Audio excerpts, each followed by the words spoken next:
News from the Middle East. Hamas has just released 13 Israeli hostages, including 2 Israeli Americans. Their names, Aviva Siegel and Abigail Edan. Abigail Edan was taken hostage on October 7th when she was just 3 years old.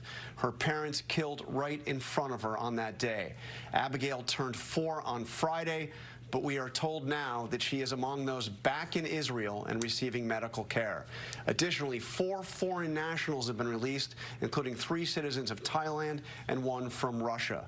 This is a fluid situation as we enter day 3 of the 4-day ceasefire agreement between Israel and Hamas.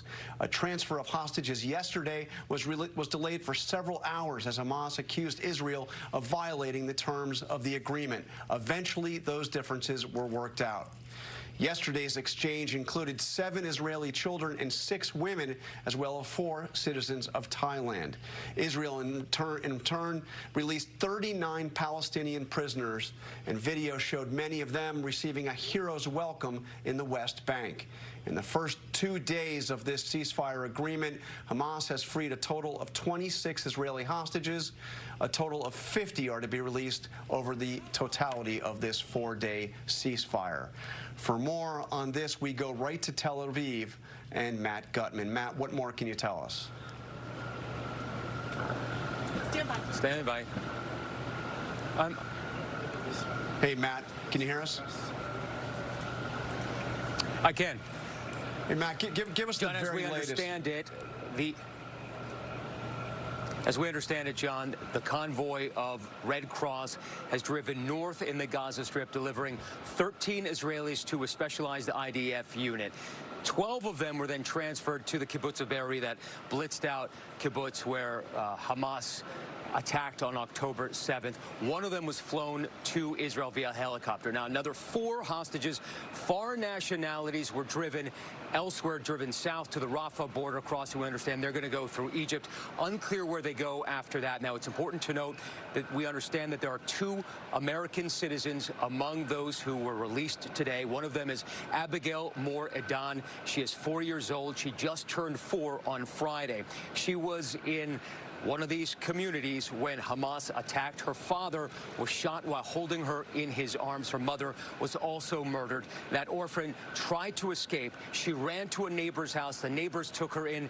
They were taken hostage, but her 2 siblings managed to hide out in a closet.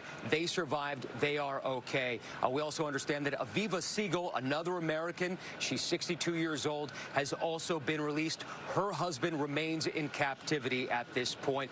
It was a little bit different than it has been in previous days. The Red Cross taking possession of those hostages released by Hamas. Typically, they've been driving them south. This time, they were picked up directly by an IDF specialized unit. This is the 3rd day of these hostage releases, and each one of them has been different. Every day, there's been some sort of surprise here, but so far, John, and critically, this ceasefire is holding. The swaps are progressing. Of course, in exchange, Hamas getting 39 prisoners each of these days. Palestinians, women, and teenagers, they have been released from Israeli jails and sent to the West Bank where they live. That has been received with jubilation in the West Bank.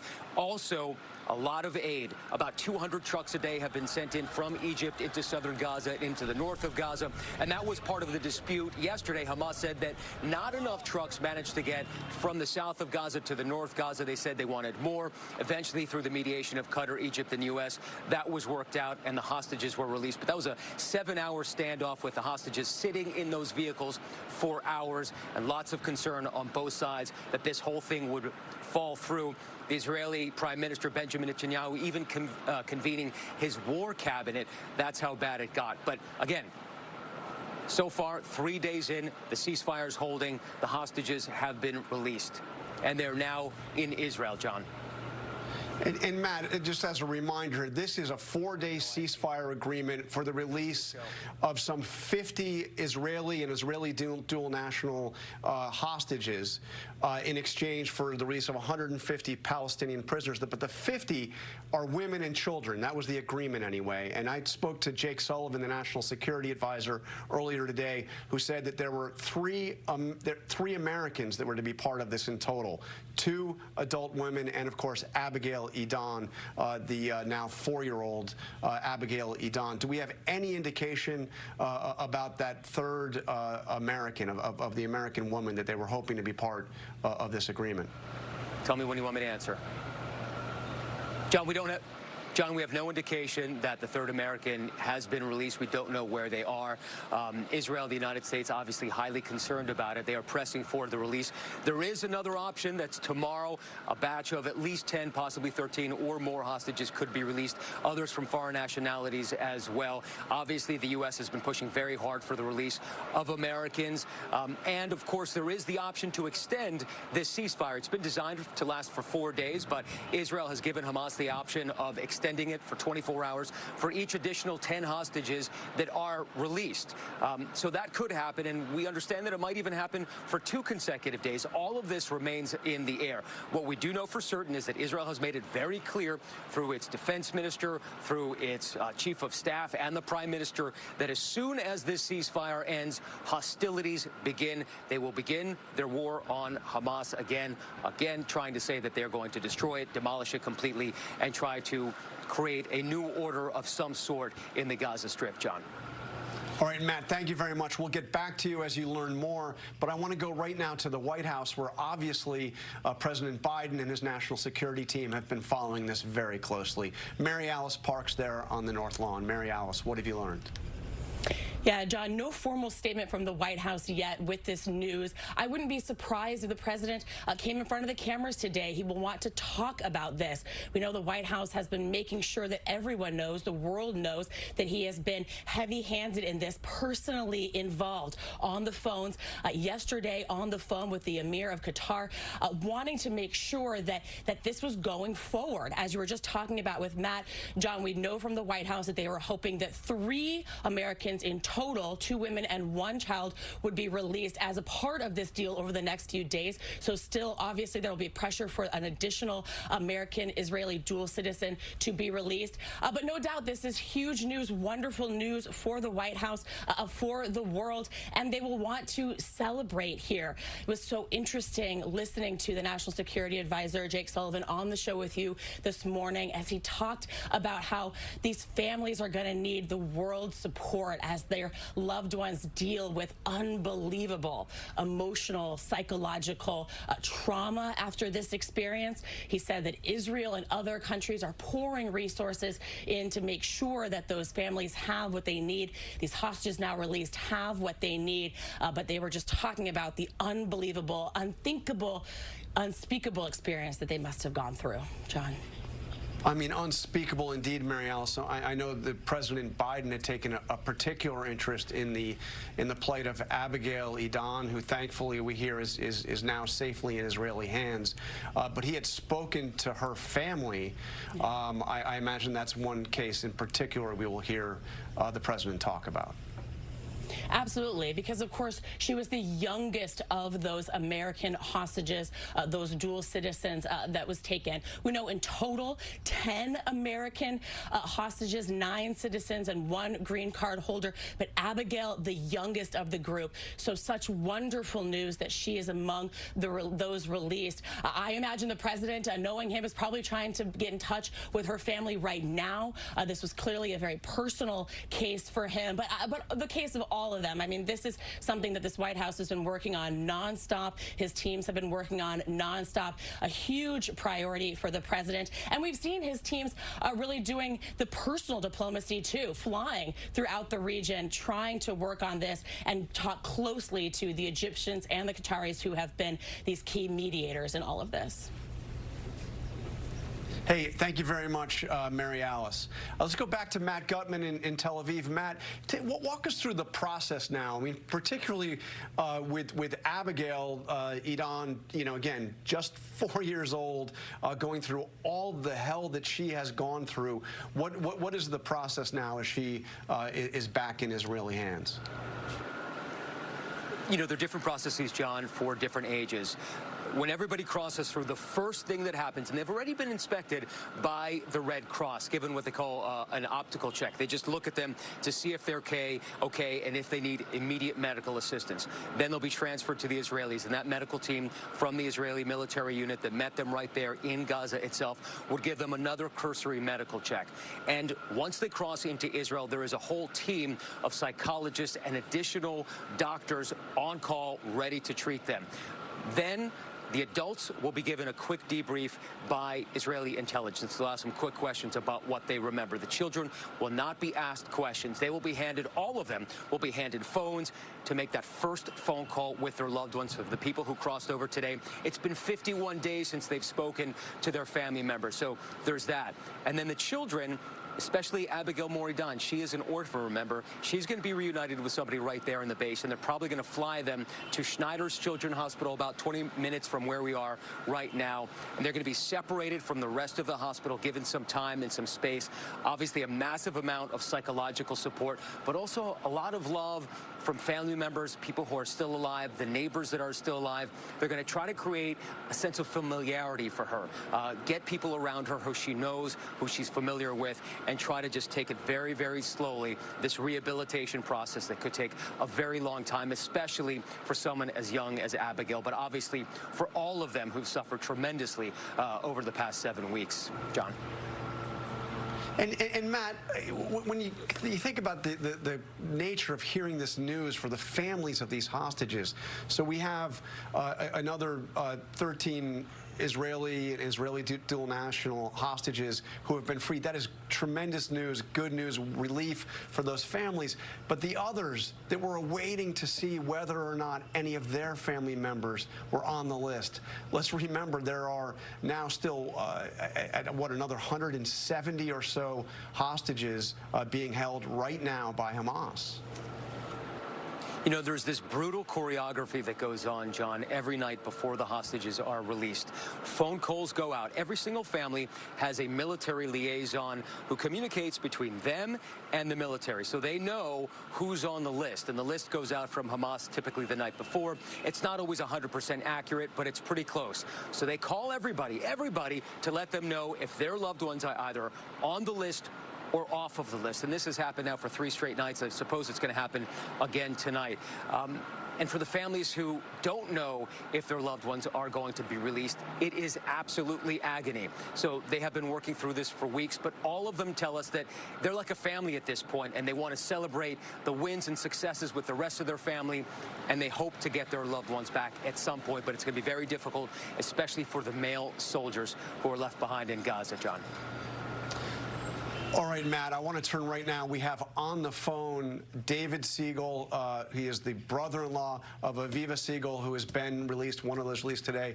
Mr. Siegel, thank you for joining us. Have you had any contact yet, and do you have any more information about your sister-in-law? I don't have any direct information. My older brother, Lee, who lives in Israel, contacted us earlier when it became known that Aviva was on the list. We were overjoyed, couldn't believe it, really. We had prepared ourselves for her not to be on the list based on the information in the news and other information we had received. So I don't know more about how she's doing, her physical well-being, her emotional well-being, but we're just ecstatic. Of course, we're heartbroken that my brother Keith is not on the list, and he's 64. We don't know when he'll next be in a grouping that will be released. Oh, just absolutely heartbreaking. 51 days since they were taken hostage by Hamas. Had you received any indication of even whether or not they were alive, confirmation of anything regarding their condition? The only information we'd received very early on was there was a piece of a video showing Keith and his wife Aviva in his car being driven by one of the Hamas terrorists into Gaza, away from their kibbutz where they had been kidnapped. But since then, we've not had any reliable information about, of course, their whereabouts, but not about their well-being, no communication, just has been the case with the other hostages. Very difficult and challenging for us. And that video would have been from October 7th. Right. It was actually posted by Hamas on one of the streaming platforms, Telegram, and someone who was looking at it noticed, and who knows Keith and Aviva, said that's Keith's car, and that's how we discovered it. We're all learning of this as it's happening. Did you get any advance notice? Did you hear about this before the world found out that your sister-in-law was freed?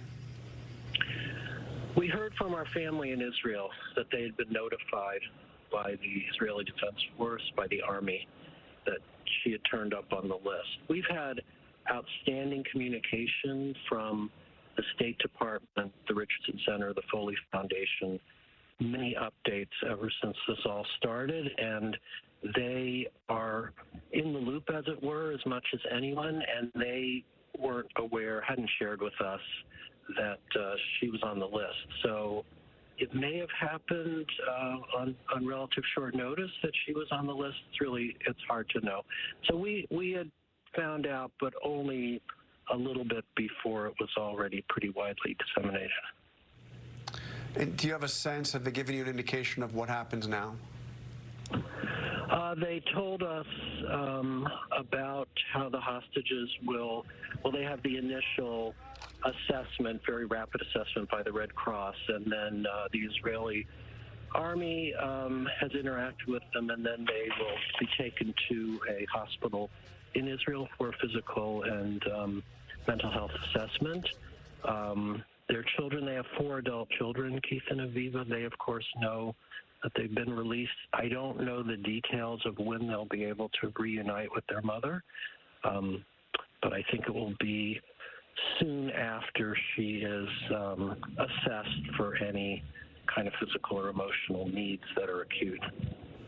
Well, we certainly hope so, and we certainly hope that we'll hear news on your brother as well. It's got to be an incredibly heart-wrenching bit of news. I mean, It is. It's amazing and wonderful and wrenching and heartbreaking all at the same time. And, of course, we just ache for the other hostages. Yeah. Unbelievable. So, well, thank you for taking time to talk to us. And again, we wish you all the best. We wish all the best to your family, and for good news to come on your brother. Thank you, David Siegel. Thank you. Let's go back to Matt Gutman in Tel Aviv. Matt, I assume you were able to hear David. It's just hard to comprehend the mix of emotions. A sister-in-law freed, a brother still held in captivity in Gaza. We've heard these stories so much over the past couple of days, John. Many families broken up. We understand that some of them were actually kept together in Gaza, but a lot of them were split off once they arrived, taken in with Hamas. And this is something that is tearing not just the families apart, but Israel apart. And it's put a lot of pressure on the Israeli government to do more to bring all of the hostages back home. And we understand it to some degree. People say, well, the soldiers of fighting age taken from the outposts, they'll likely be last. But when you talk about people in their 60s or 70s or 80s who are men who are separated from their family, I think that's a tougher pill for people to swallow here in Israel. And again, the separations are some of the hardest things that people are going through here. But again, there is a sense that there is a little bit of hope. There are a couple of days left for this release, or at least one more day left, and then the option for a couple of days more, that perhaps others will be released, and maybe there is a chance for families to be reunited entirely at the end of Tuesday or Wednesday, perhaps, John. And Matt, just to give us the final count here, we know, again, more than 200 hostages taken. We don't know the fate of all of them. We don't know how many are still alive, but 200 plus total hostages. This agreement, this 4-day agreement, is for the release of 50 women and children. We've now come to the point where 39 of those have been released. Tomorrow is the last day of this agreement, but you're hearing the possibility, the very real possibility, that there could be an extension and further hostages released? So the way this deal was designed, with mediation by Qatar, the U.S., and Egypt, was for Hamas to release at least 50 hostages in exchange for 150 Palestinian prisoners, women and teenagers, would be released from Israeli jails in Israel to the West Bank. So there's a 3-to-1 ratio. Israel was obviously also allow a tremendous amount of aid to flow into Gaza, 200 trucks a day. Still, UN agencies are saying it's not nearly enough. They need a lot more, but it is a beginning, and that's where we are today. So it was designed for 4 days, with an option to increase it by as many days as possible. The deal is that Hamas would release 10 additional hostages. For that, it would get an additional 24 hours of ceasefire, as long as that persisted. And it seems that there is a confluence of interests here, right? Israel wants as many hostages back. Hamas wants to extend the ceasefire. And that's why there's some concern that Hamas is going to try to stretch it out. We saw perhaps a little bit of evidence of that last night, but we understand that the number of trucks that went into Gaza was not exactly what Israel had promised.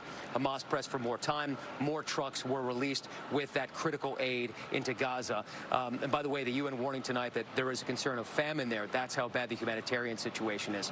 So again, there is this option to extend this ceasefire. We don't know how long it could last. What is clear is that Israel has been signaling, we're talking about every part of the political and military echelon, signaling that once it ends, they're going to resume the war, trying to attack Hamas and try to destroy its infrastructure. And by the way, they took out one of the top leaders in the northern Gaza Strip just a couple days ago, John. All right, Matt, we'll be back with you as you learn more. I want to go, though, we have Martha Raddatz joining us over the phone. Martha, obviously, U.S. national security officials, including and up to the president, have been following this very closely.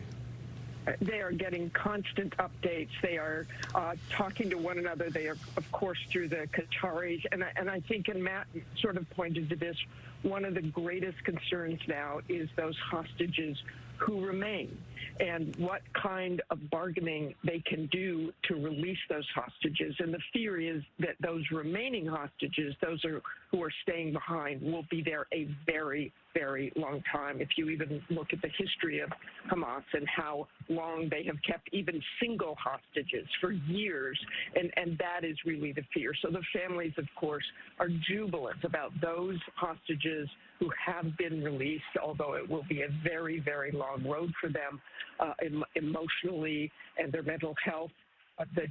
What they are truly worried about at this point is those who remain behind and what you really have to bargain for to get those hostages released in the future. The National Security Advisor, Jake Sullivan, had said that they were expecting, as part of this deal, 3 Americans to be released because there were 2 adult women and the 1 young child, Abigail. But he said in addition to that, there are, they believe, 9 American men being held hostage and 1 green card holder. That would fall into that category, I assume, of it could be a very long time.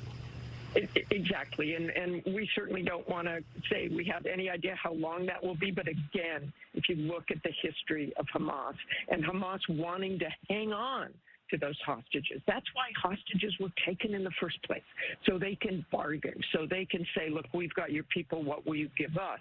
Obviously, the Israelis released some Palestinian prisoners, so they have done that. Will they release more? Is that what Hamas wants for those other hostages? But you just have to believe that they will hold on to many of those hostages to try to get something, to try to get another pause, to try to do whatever they think is to their benefit. And that's the position the U.S. and the National Security Advisor will be in going forward, John, as you know.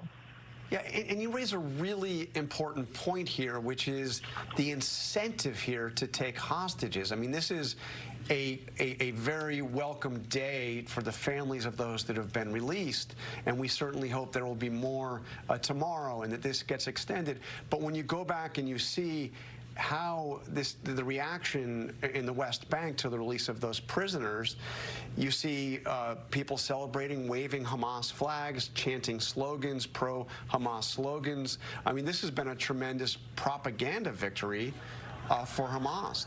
These hostages have gotten them something very real. And that's what I know you were talking to National Security Advisor Jake Sullivan about this morning. Is this information not just getting those hostages, or those prisoners released, but sort of the information game here, what Hamas is trying to do, how they are trying to bend public opinion. And clearly the U.S. is deeply worried, as they should be, about the civilian loss in Gaza. But Hamas is taking every advantage of that. And the Israelis have tried to respond to that. And, you know, I saw an ad on an airplane today about what Israel must do. Israel is trying to respond to that propaganda game and remind people of the horrific attack in Israel on October 7th. And that is part of what both sides are dealing with. And you have the Palestinian civilians truly caught in the middle at this point. Martha, thank you very much. We understand that President Biden is going to be addressing the country here shortly, within a minute or so. And I'm told he is at the White House. Then do we have gunned down as well, while using his body to shield little Abigail. She then ran to a neighbor for help, where they were all taken hostage. That entire house of neighbors were taken hostage by Hamas and held for 50 days. What she endured is unthinkable. Abigail was among 13 hostages released today from Gaza under the brokered and sustained, though intensive, U.S. diplomacy. She's now safely in Israel, and we continue to press and expect for additional Americans will be released as well. And we will not stop working until every hostage is returned to their loved ones. As I said when I spoke about this deal on Friday, this has been the product of a lot of hard work and weeks of personal engagement for me and my team. We have been in close contact with the leaders of Qatar, Egypt, and Israel, speaking with each one of them repeatedly over the past few weeks to help secure this deal. We spoke again yesterday with the Emir of Qatar, I owe special thanks to, in order to keep the hostage release on track and push for Abigail to be part of this release. And I'll be speaking again shortly with Prime Minister Benjamin Netanyahu. And we will continue to remain personally engaged to see that this deal is fully implemented and work to extend the deal as well. For weeks, I've been advocating a pause in the fighting for two purposes: to increase the assistance getting into the Gaza civilians who need help, and to facilitate release of hostages. And we know that innocent children in Gaza are suffering greatly as well, because this war that Hamas has unleashed has such consequences.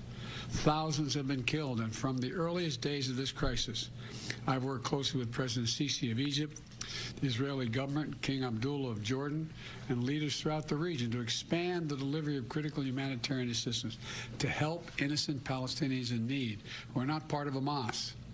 Under this deal, fighting in Gaza has now been paused for 3 days.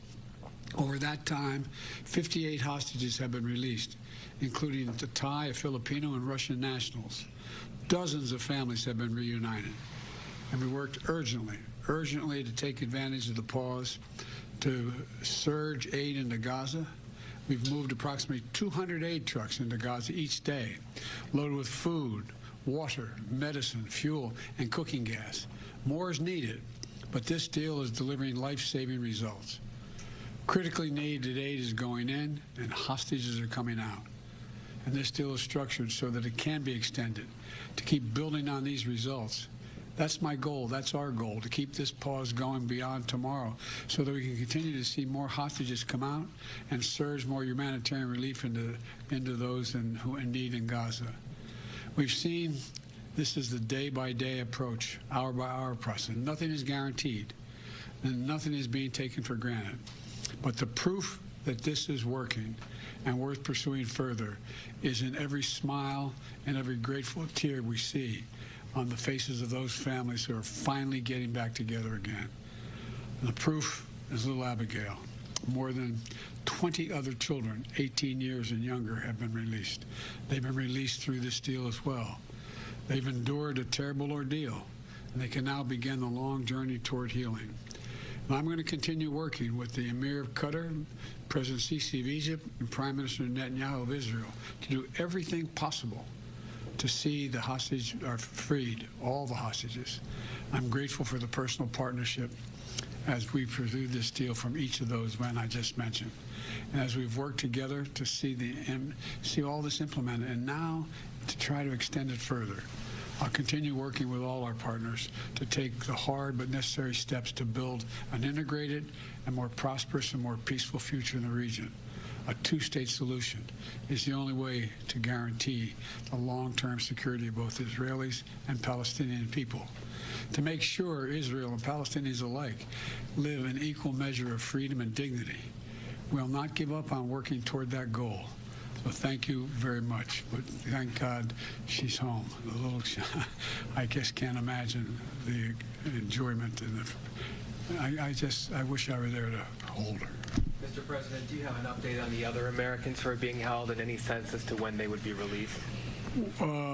We are hopeful, but I don't have anything firmly to tell you at this moment. Sir, do you expect that if you are able to use this momentum to extend the pause, have you extracted any guarantees about proof of life for other hostages, or do you have an expectation of how much longer you could push this pause? Well, look, you know the deal calls for every 10 hostages released to extend another day. So I'm hopeful this is not the end.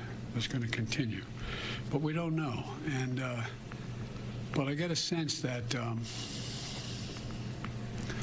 All the players in the region, even the neighbors who aren't and have been directly involved now, are looking for a way to end this so the hostages are all released and Hamas is completely, how can I say it, no longer in control of any portion of Gaza. And do they have control of all of the hostages, or are there still other militant groups that you have to deal with? We think there are probably other militant groups, but we're not certain. Mr. President, how is Abigail doing? What's her physical condition? Do you have any information? I haven't gotten that information. I just wanted to let you know immediately. They were going across into Egypt, as you recall. That was the route. But an older, non-American, elderly woman is very sick and was in need of immediate medical help. So they arranged to cross directly into Israel to be able to take her to a hospital. All I know is that she has been held. I don't know. I haven't seen a photograph. I've just been in communication with my team. But she is safely ensconced in Israel. But there's a lot more work to be done. How many days would you like to see the pause go on for? I would like to see us move to a point where we were able to well, let me put it this way. I'd like to see the pause go on as long as prisoners kept coming out. All right, thank you all so very much. I know, we have to call you. I know you said, what's he calling me with only 10 minutes or so notice? I said, that's the notice I get, because we didn't know. I didn't want to be having this press conference if they weren't physically, even when they were in the Red Cross ambulance, I didn't want to do it because they were not out. They were still in Gaza. So I don't thank you enough, but thanks for your patience. And I know it's... We're here anytime. All right. Joan, I thank... Happy holidays. Okay, happy holidays to you guys. Thank you, Mr. President. Thank you, sir.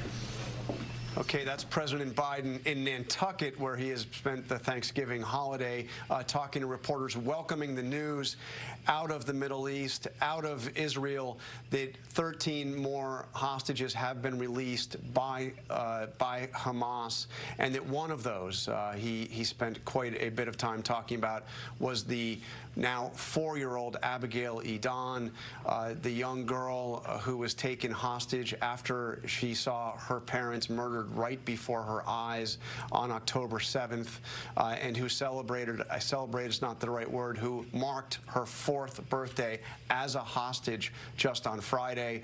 The president said she is now safely in Israeli hands. He said he reached out to those who are wrapping Abigail in love and saying that she that the president and the First Lady, Jill Biden, are praying for her and praying that she is all right. He did not have an update on her condition.